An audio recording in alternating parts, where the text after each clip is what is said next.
Persentase kesenjangan ekonomi dapat dihitung dengan menggunakan perbedaan antara pendapatan atau ekonomi kelompok sosial yang berbeda, dan membaginya dengan rata-rata kemampuan ekonomi seluruh populasi. Berikut adalah rumus matematika untuk menghitung persentase kesenjangan sosial. Persentase kesenjangan ekonomi sama dengan pendapatan atau kemampuan ekonomi kelompok tertinggi dikurangi pendapatan atau kemampuan ekonomi kelompok terendah dibagi rata-rata pendapatan atau kemampuan ekonomi seluruh populasi dikalikan 100%. Contohnya, jika pendapatan rata-rata kelompok sosial tertinggi adalah $10.000 dan pendapatan rata-rata kelompok sosial terendah adalah $2.000, dengan pendapatan rata-rata seluruh populasi sebesar $5.000, maka persentase kesenjangan ekonomi dapat dihitung sebagai berikut. Persentase kesenjangan ekonomi sama dengan $10.000 dikurangi $2.000 dibagi $5.000 dikalikan 100%. Hasil persentase kesenjangan ekonomi adalah 160%. Intinya semakin sedikit persentase maka menandakan semakin tinggi angka ketimpangan pendapatan atau jurang pemisah kaya dan miskin semakin jauh. Berikut adalah daftar 5 negara Asia dengan ketimpangan ekonomi tertinggi dan faktor penyebabnya. 5. Cina. Angka ketimpangan ekonomi 46,5%. Kesenjangan sosial di Cina disebabkan oleh beberapa faktor, di antaranya adalah ketimpangan ekonomi antara wilayah perkotaan dan pedesaan, kesenjangan pendapatan antara kelompok-kelompok sosial, serta diskriminasi terhadap kelompok minoritas seperti etnis Tibet dan Uighur. Pertumbuhan ekonomi yang pesat di Cina juga telah mempercepat perkembangan kesenjangan sosial dengan meningkatkan tekanan pada kelompok-kelompok yang lemah seperti pekerja migran dan petani. Kesenjangan akses ke layanan dasar seperti pendidikan dan kesehatan. 4. Thailand. Angka ketimpangan ekonomi 45,9%.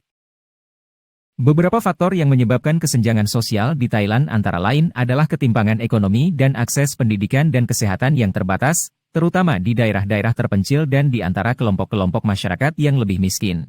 Selain itu, perbedaan dalam kelas sosial dan kesenjangan gender juga dapat memperburuk kesenjangan ekonomi di Thailand. Beberapa kebijakan pemerintah, seperti pemisahan pendidikan antara sekolah negeri dan swasta dan subsidi energi yang tidak adil, juga dikritik karena menyumbang pada kesenjangan sosial di negara tersebut. 3. Filipina. Angka ketimpangan ekonomi 44,4%.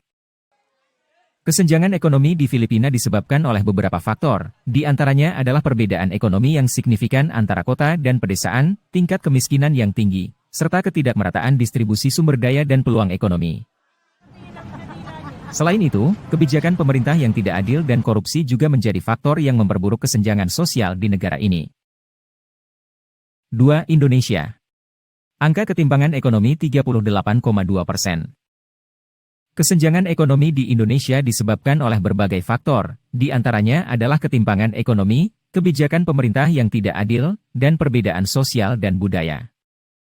Pertumbuhan ekonomi yang tidak merata antara perkotaan dan pedesaan, serta antara kelompok kaya dan miskin, menjadi faktor utama terjadinya kesenjangan ekonomi di Indonesia. Selain itu, kebijakan pemerintah yang tidak merata dalam pendistribusian anggaran, juga menjadi penyebab kesenjangan ekonomi di Indonesia. 1. India. Angka ketimpangan ekonomi 33,9%. Kesenjangan ekonomi di India disebabkan oleh faktor, seperti ketidakmerataan pembangunan, perbedaan agama dan kasta, serta kebijakan pemerintah yang tidak adil. Sebagian besar populasi India tidak memiliki akses yang memadai ke layanan pendidikan, kesehatan, dan sanitasi. Selain itu, sistem kasta yang masih terus dipraktikkan di India telah memperburuk ketimpangan ekonomi dengan memberikan akses terbatas ke pekerjaan dan peluang ekonomi untuk kelompok-kelompok yang dianggap rendah oleh masyarakat.